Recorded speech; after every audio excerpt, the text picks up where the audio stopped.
By nightfall, your grace, you will possess a wife-in-law, and no woman beneath your roof. Garrick broke the claret seal on the letter hidden beneath his Book of Common Prayer.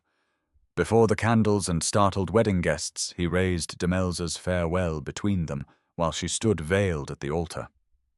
When he ordered the vicar to stop, Demelza threw back her veil, reached for the paper, and said, "That decision is the first secret you are not entitled to command." She had meant him to find the letter after the vows. The marriage articles would place her late mother's cottage beyond Augusta's reach and protect its 3 elderly residents. Demelza would take her separate income and live elsewhere. Instead, he read the signature aloud. "The second woman you were never permitted to choose. Is this a jest, madam? It is a departure." Augusta Selwyn, once Demelza's guardian, still controlled the unsettled cottage deed. Without another agreement, its residents could lose their home within days. "I will not speak the vows," Demelza said. "Return my letter.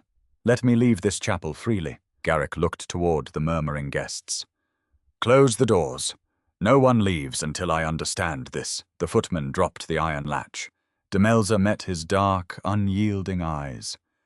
"A locked door. Your grace merely replaces Augusta's coercion with yours." He went still, looked at the barred doors, and recognized what his protection had become. "Open every door," he ordered at once. "Clear the pews. The ceremony is suspended." The guests hurried out. When only Augusta and the vicar remained, Garrick faced Demelza. "My original offer named Demelza Atherton," he said. "Not Henrietta Dunmore." Cold rose from the chapel stones. Demelza had been told he had asked for her elder half-sister. When Henrietta fled 3 days earlier, Augusta had forced Demelza into the vacant bridal place to save the alliance and the cottage. A special license had been obtained in haste. Demelza had believed she was a convenient substitute for a widower who required a wife, not a woman. "You asked for me, I did. I was told you refused." Garrick glanced at the letter. "When your sister fled and you consented to replace her, I believed you had reconsidered.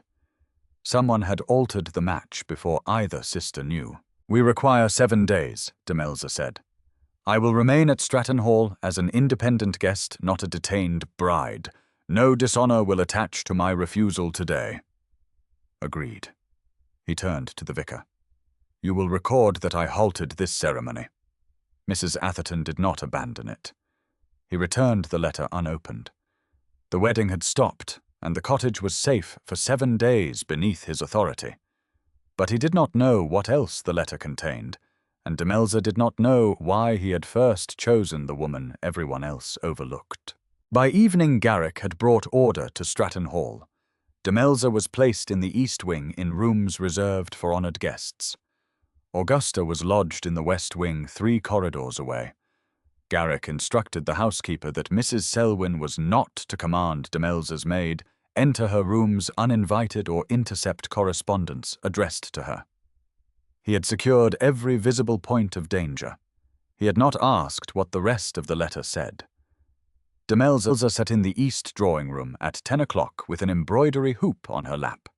The door stood properly open to the corridor where Mrs. Vale worked within sight. He entered as the mantel clock struck. His dark coat was still perfectly buttoned, though his cravat had loosened by a finger's breadth. He took a position by the hearth. Garrick never paced. He planted himself as if disorder might be contained by refusing to move. "Mrs. Selwyn is dissatisfied with her rooms," he said. "Augusta is dissatisfied with any room she does not own." Demelza kept her eyes on the green thread crossing her hoop. "She implies you arranged this outcome." "And what outcome is that? Is that your grace remaining an unwed widow in a house where every servant has heard that I fled my own altar?" She pulled the thread taut. "A brilliant design on my part." A sharper light entered his eyes. "You did not write the letter this morning?" "No. I wrote it on Tuesday, the day after Henrietta disappeared." "Yes." He came 1 step closer. "You intended to marry me, secure the cottage, and leave me standing in an empty house. I intended to leave you as I believed you wished to be. Undisturbed precisely. If I wished to remain undisturbed, madam, I would not have proposed marriage. The sentence struck more cleanly than anger would have done. Demelza lowered the hoop. Her late husband had valued her silence, her inherited funds, and her skill at keeping an orderly table. Affection had been treated as an untidy demand. She had learned to occupy the edge of a room useful enough to retain and quiet enough to forget. You proposed an alliance, she said. My first proposal was to you. His voice remained inflexible. Not to Henrietta, not to an empty place at my table, to you. And when Henrietta was announced as your bride, you did not contradict the family. I was informed that you had refused me. I agreed to consider the other match, because the waterlands affect 18 tenant households, and because a public protest would have exposed your supposed rejection. His mouth tightened. A gentleman does not punish a lady for declining him by announcing it to the county. Demelza looked at the fire. Augusta had traded the sisters like cards while allowing each to believe she had spared the other. We were both managed, Demelza said. Garrick gave one short nod. We will not be managed again. She expected him to demand the letter. Instead, he looked at the folded edge visible inside her sleeve and stepped back. You have your 7 days, he said. No one in this house will compel your answer. He left before she could decide whether to thank him. The door remained open behind him. Demelza touched the letter. He had asked for her once. The thought was a dangerous ember small enough to hide and warm enough to betray her. Breakfast the following morning was fought over fine porcelain and place cards. Augusta arrived first. Garrick sat at the head of the long mahogany table. Augusta's card stood at his immediate right. Demelza's had been placed beside Augusta, trapping her between her former guardian and the great silver coffee urn. It was a petty arrangement, but Augusta had always preferred small restraints. They left no bruise one could display. Garrick entered reading a ledger and took his chair without studying the table. His attention was fixed on estimates for cottage roofs. Demelza did not sigh or appeal to him. She lifted her place card, carried it to the opposite side of the table, and set it near the window. Then she sat, unfolded her napkin, and poured tea. Augusta's mouth pinched. Demelza, you are out of order. Garrick looked up. His gaze moved from Augusta to the empty chair, then across the breadth of mahogany to Demelza in the morning light, Miss. Atherton's place was set according to precedence, Augusta said before he could speak. Demelza noticed the habit at once. Augusta answered every question that might permit another woman to possess a voice. The light is better by the window, Garrick said. He moved his ledger to the chair Demelza had abandoned, blocking Augusta's access across it. Then he slid his teacup after the book and addressed Demelza as though her new place had always been intended. You know the spring cottages. Does the eastern tenant house leak during a west wind? Demelza met his eyes. He had not defended her with a speech. He had changed the arrangement and asked for knowledge only she possessed. It does. The pitch is too shallow, and the thatch rots beneath the chimney shadow. Garrick marked the ledger. It will be repitched before the next rain. Augusta opened her mouth. Garrick turned a page. Demelza took a sip of tea to conceal the beginning of a smile. It was a small thing to be heard on the first attempt. Small things she was discovering could be almost unbearable when one had gone without them. After breakfast, Garrick found her in the gallery and held out the ledger. Show me which other roofs I have failed to notice. For the next half hour he listened, asked exact questions, and altered 3 orders. Demelza left carrying proof more difficult to dismiss than praise when shown the truth. He revised what he had planned. By Thursday, the house needed air. Garrick planned to inspect the spring cottages. Demelza asked to accompany him because the cottage under Augusta's control stood upon the same boundary. A groom followed their gig at a discreet distance close enough to satisfy the household and far enough to leave conversation possible. The Derbyshire sky was dark with threatened rain. Mud caught at the hem of Demelza's walking dress as they crossed the waterlands. Garrick moved with the force of a man accustomed to owning the horizon and being answerable for everything upon it. He spoke to tenants in short instructions, yet remembered which roof had lost slates, which child had been ill, and which field flooded after snowmelt. At the third cottage, he offered to send the estate carpenter to repair a broken loom. Mr. Higgins stiffened. "No need, Your Grace. I shall manage." Garrick glanced at the splintered frame. Demelza saw him prepare to insist. She turned instead to the small patch of cabbages beside the door. "Mrs. Higgins is the finest seamstress in the valley, is she not?" The tenant's wife looked startled. "Stratton Hall requires new bed linens." Demelza continued. "A commission paid partly in advance might cover the carpenter's time. The remainder could be settled upon delivery." Mr. Higgins's shoulders eased. "My wife would be honored, ma'am." Garrick looked from the man to Demelza. "Then the commission will be made today." He did not claim the idea. He did not explain it as his generosity. When they walked on, he shortened his stride to match hers. "You knew he would refuse charity but accept a trade." "Pride is often the last property left to the poor," Demelza said. "It is best not to seize it while repairing the furniture." "And what property do you guard most fiercely, Demelza?" It was the first time he had used her given name without a title. She felt the sound of it before she answered. "My observation. Not your independence. Independence is useful. Observation tells me when it is in danger." The dryness in her reply drew a brief breath of laughter from him. It was so unexpected that she looked up. He appeared almost younger when amused, though no less formidable. They reached the narrow stone footbridge over the swollen spring stream. 2 center stones had fallen away, leaving a gap above the fast water.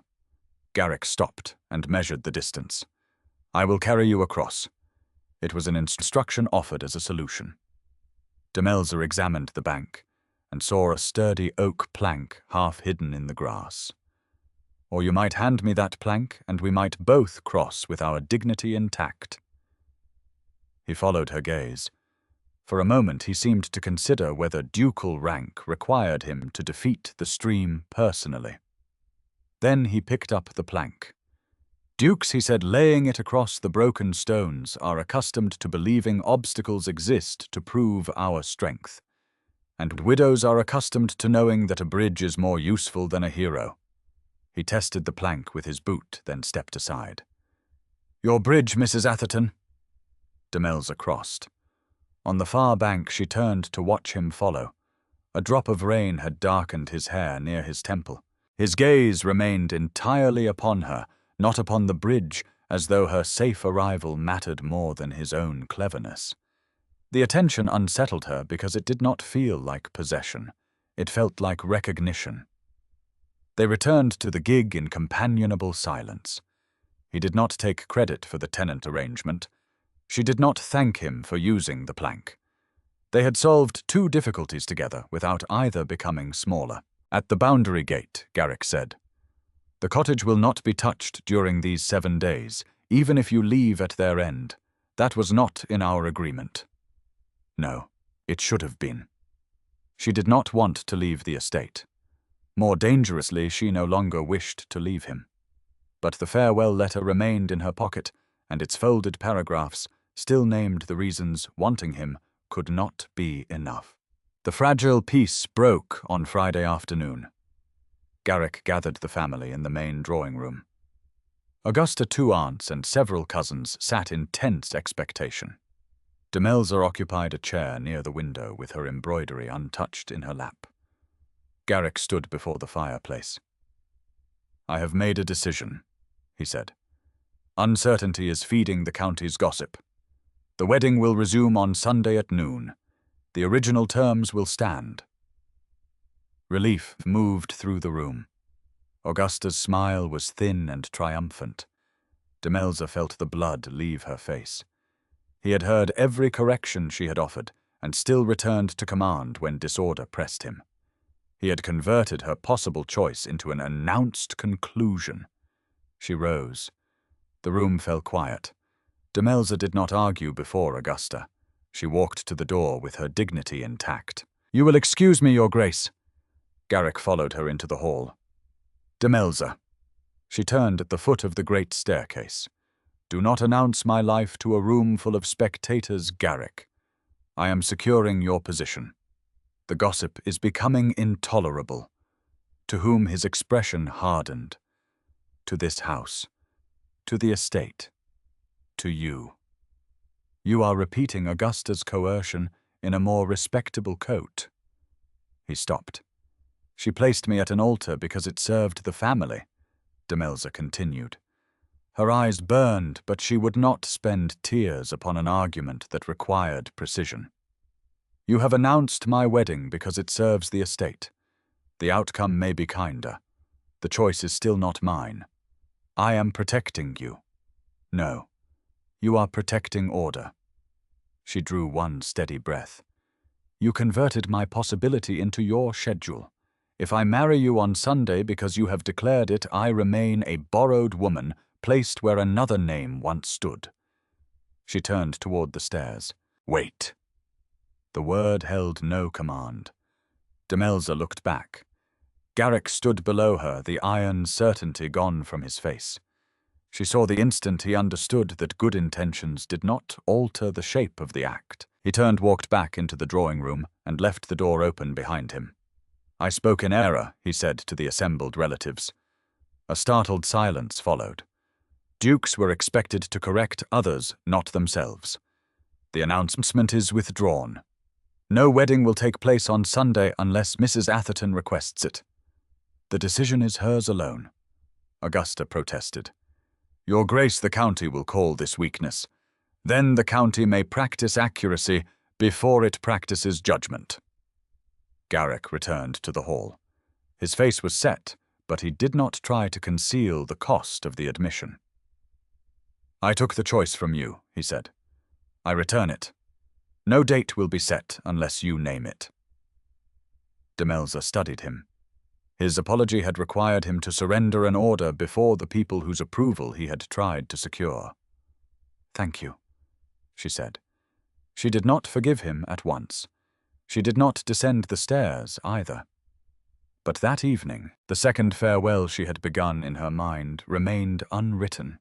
It remained unwritten through the long night.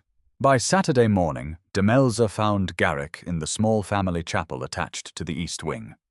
High narrow windows admitted a pale light. He stood before a memorial plaque set into the wall. The name belonged to his late wife. Demelza paused inside the doorway. Garrick did not turn, but his shoulders changed slightly. "You did not come down to breakfast," he said. "I had an errand." She walked up the short aisle and stopped beside him. From her pocket she drew the farewell letter. The paper had softened along the folds from the pressure of her fingers. She held it out. "You asked me to return that to you," he said. "I am asking you to read it now."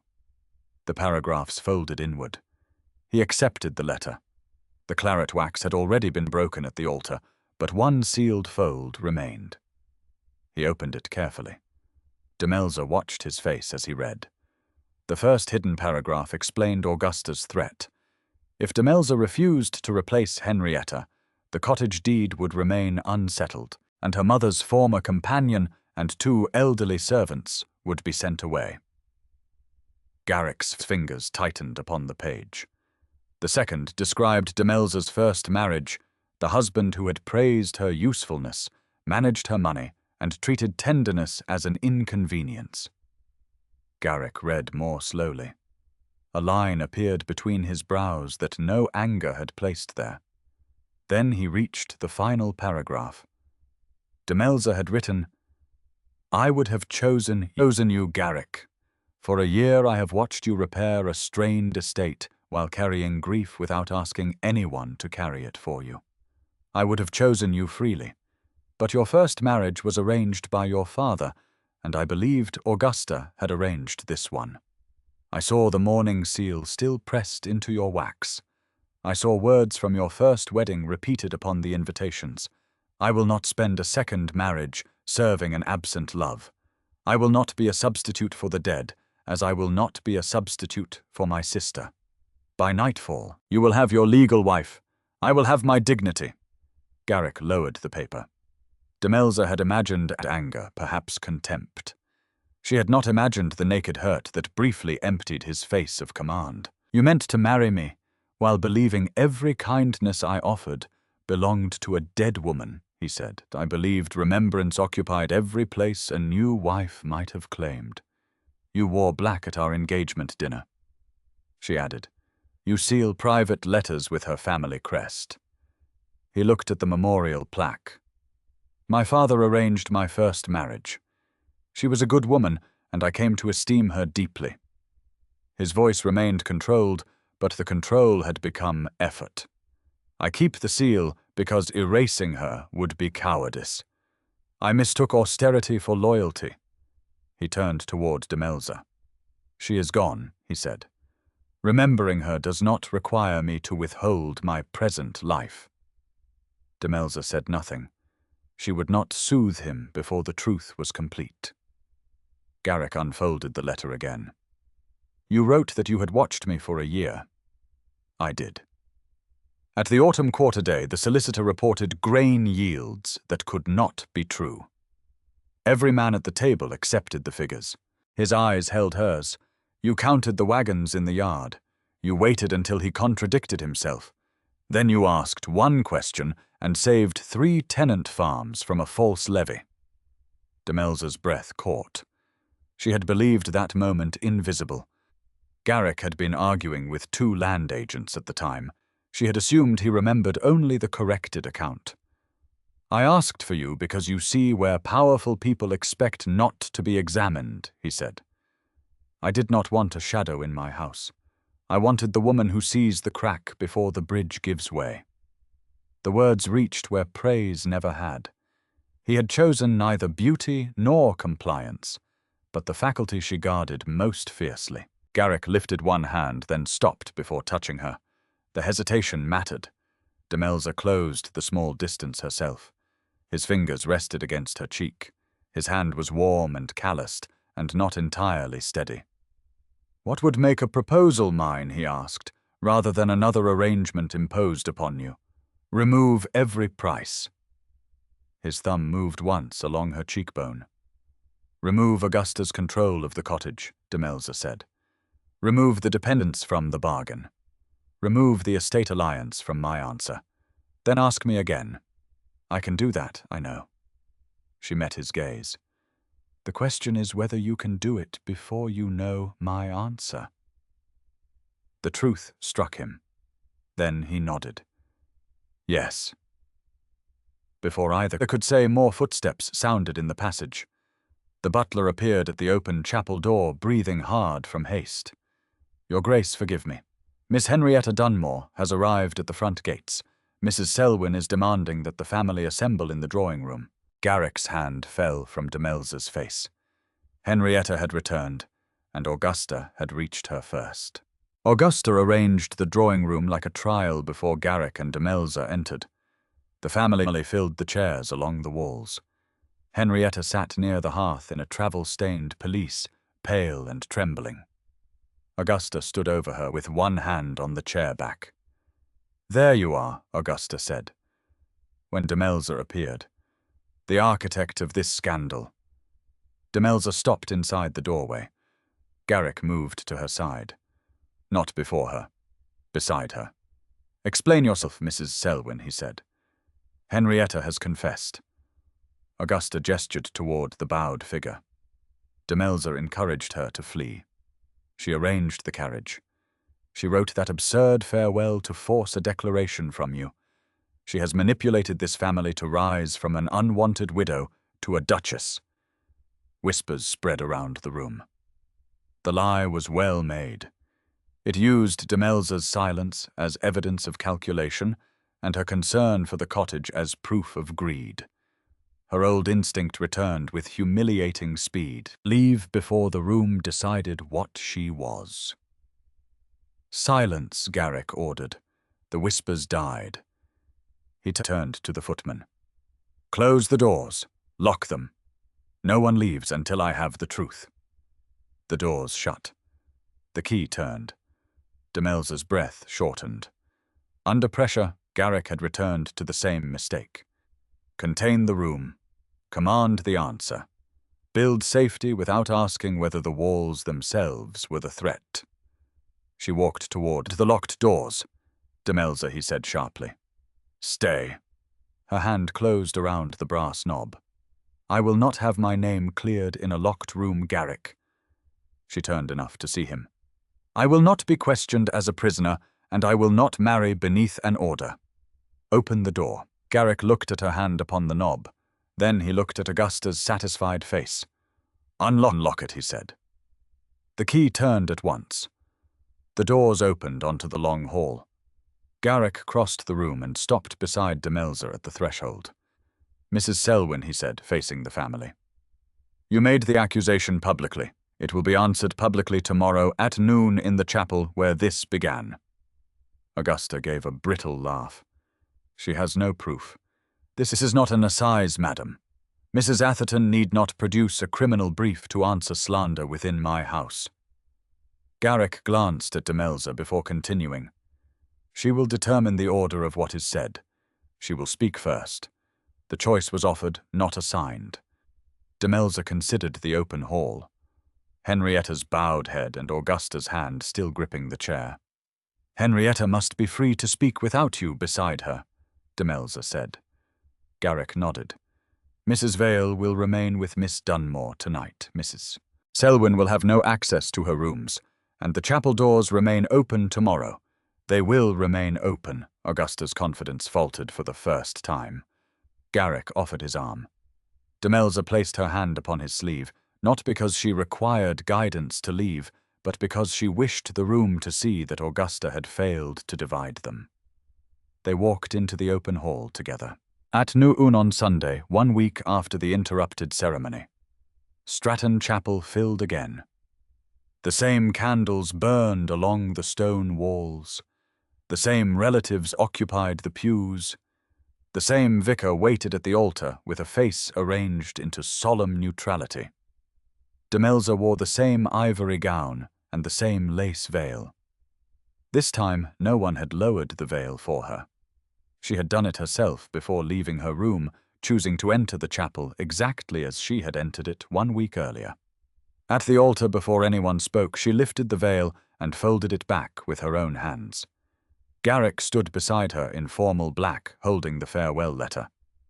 The broken claret seal showed red against the pale parchment exactly where his thumb had pressed it on their first wedding day. The chapel doors remained wide open. Garrick extended the letter. Demelza took it. Augusta sat in the front pew, chin raised. Henrietta sat 2 places away with Mrs. Vale between them. Her hands trembled, but she was not weeping. Demelza faced the family. "My former guardian has accused me of writing this letter as a contrivance," she said. Her voice was quiet enough that the room leaned toward it. "You may judge its meaning after hearing the words I wrote before I knew the ceremony would be stopped." She opened the parchment. "I have been informed that if I do not stand in my sister's place, the cottage named in my mother's settlement will remain under Augusta Selwyn's control. Mrs. Bell, Martha Green, and Alice Perrin will be removed before winter.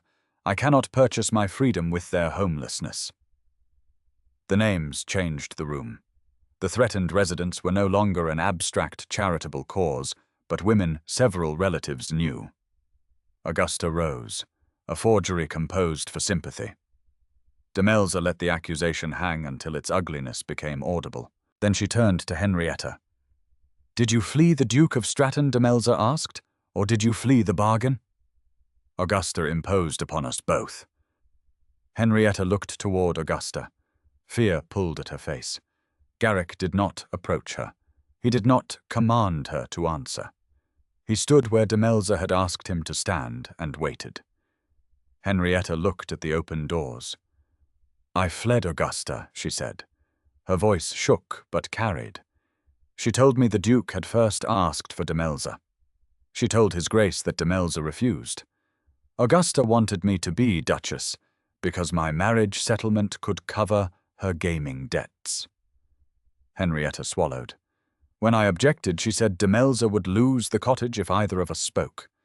Then she told Demelza that I had been chosen and that only taking my place could save the women there. Shock broke across the pews. Augusta's face drained of color. "Ungrateful girl, you fled and left me to repair the disgrace." No, Demelza said. It was the first time she raised her voice, and she did so only enough to stop Augusta from turning upon Henrietta. My sister will not purchase my vindication with her humiliation. She was threatened as I was. The offense belongs to the person who believed two women might be exchanged, frightened and silenced for her convenience. Henrietta's shoulders sagged with relief. Demelza folded the letter. She had stated the truth. She had preserved her sister's dignity. She had refused the identity Augusta had assigned her. Then she turned to Garrick. "The cottage first," she said. He understood. Garrick stepped forward, not to seize the room from her, but to act within the part only his title and property could reach. "Mrs. Selwyn's authority over the cottage and every Stratton arrangement ends today," he said. "The cottage will be conveyed to Mrs. Atherton for her independent use with sufficient income for its residents. The conveyance does not depend upon marriage residence at Stratton or any answer she gives me." He looked toward his steward in the side pew. "You will begin the instrument this afternoon." The steward bowed. Augusta gripped the pew. "You would destroy an alliance for a woman who may still walk away." "Yes," Garrick said. "One word. No ornament, no retreat. Your carriage will take you to your sister's house before evening. You will not direct Miss Dunmore's affairs, Mrs. Atherton's property, or any household under my authority again." The family did not jeer. They simply withdrew. The aunt seated nearest Augusta moved one place farther along the pew. Two cousins lowered their eyes rather than meet hers. No one stood, objected, or offered her the shelter of agreement. The authority Augusta had borrowed from their obedience vanished in the silence. Garrick turned away from her, as though her power had ended the moment he named it. Then he faced Demelza. "The price is removed," he said, "for her alone. The cottage is yours. The doors are open. You may leave through them, and nothing I have given today will be withdrawn." Demelza studied him. The mourning seal was not in his hand. The letter was in hers. "And if I refuse you," she asked, "the cottage remains yours. I will settle the waterlands by other means and endure the gossip." Only then did Demelza ask the question that mattered. "Whom do you choose now, Garrick?" He did not look at the family before answering. "Demelza Atherton was my first choice," he said. His voice carried through the chapel. "She is my present choice. She is the only woman whose answer I am waiting to hear." He offered his hand, palm upward. "Will you permit the vows to resume?" Demelza looked at his hand. Then she looked past him to the open chapel doors. Beyond them lay a life no one could command. The cottage was hers. Its rooms would be quiet. Her income would be her own, and no husband's authority would ever again be mistaken for affection. She could walk through those doors. No one would call her selfish. No dependent would suffer. No bargain would follow her. For one suspended breath, the safety of that smaller life drew her toward the daylight beyond the chapel. It would be easy to remain untouched when no one stood close enough to wound her. Garrick's hand offered no such certainty. It offered disagreement, risk, and the daily difficulty of loving a man born to command. It offered the possibility of being known closely enough to be hurt. But it also belonged to the first man who had altered an order when she spoke, admitted his error before his own family, and surrendered his leverage before knowing whether she would reward him. He had not made himself harmless. He had made her answer free. Demelza placed her hand in his. His fingers closed around hers, warm and firm, the relief in them almost fierce. "We shall resume them," Demelza said. A small smile rose despite her effort to contain it. Garrick looked at her as though the chapel had been emptied of everyone else. The smile did not belong to him. It was freely given. The vicar opened his book. This time, when Demelza spoke the vows, no one had purchased them. 6 months later, Derbyshire had softened into spring. The cottage stood in Demelza's name. Mrs. Bell kept her chair beside the parlour window. Martha Green managed the kitchen garden with severe efficiency. Alice Perrin complained cheerfully about the quality of every visitor's tea. None of them could be removed at another person's whim. Demelza divided her time between the cottage and Stratton Hall because she chose both. Henrietta spent the winter with kind cousins in Bath and returned with steadier hands and a habit of answering questions for herself. At the first family dinner after her return, the long dining table was bright with silver crystal and cautious conversation. The place cards had been arranged flawlessly. Demelza's stood near the window. Garrick occupied the head of the table. When he raised his glass, the room quieted. "I give you Demelza," he said, looking directly at her. "My wife and the Duchess of Stratton." Her name came before the title. It was a small correction, delivered without rebuke, to every relative who had once thought of her as the sister placed into another woman's chair. Demelza raised her glass. "His Grace has become remarkably attentive to seating." A few relatives laughed uncertainly. Garrick's mouth curved. "I have learned that chairs may constitute political declarations only when arranged by tyrants. Then I am fortunate to employ a vigilant opposition." The laughter came more easily this time. Later, in the warmth of Garrick's study, he stood at a drafting table over plans for a new tenant mill. Demelza sat nearby with a book open upon her lap. He remained decisive. He still organized estate matters in columns, gave short orders, and expected those orders to be obeyed. Love had not made him vague or harmless. It had taught him where his authority ended. "The water wheel is placed too low," Demelza observed, without lifting her eyes from the page. "Spring floods will swamp the axle." His pencil stopped. He studied the drawing, checked the marked flood line, and erased the lower setting. "You are correct," he said. "Again. It must be exhausting." "Not entirely." He shifted the wheel higher on the plan. "I save a considerable sum by asking the Duchess before laying stone." Demelza closed her book. "You see one unnecessary order saved." He came around the table and offered his hand. She took it and rose. On the side table lay the family Bible. Inside it, between the pages of the marriage service, rested the farewell letter with its claret seal permanently broken. Demelza opened to it. Beneath the old final sentence, she had written a new one in her precise, sloping hand. "I stayed because the door was open, the price was removed, and he asked." Garrick read the line beside her. "Is that the whole truth?" he asked. Demelza considered him. "No." His brows drew together. She dipped her pen again and added one final sentence beneath the first. "And because when I spoke, he changed what he was building." Garrick's hand tightened gently around hers. Across the study, the corrected mill plan waited upon the table. Demelza no longer prepared exits in silence. Garrick no longer mistook an open door for a threat to his authority. They stood beside the broken seal, neither one placed in the other's life by debt, fear, or substitution. They were exactly where they had chosen to remain. The end.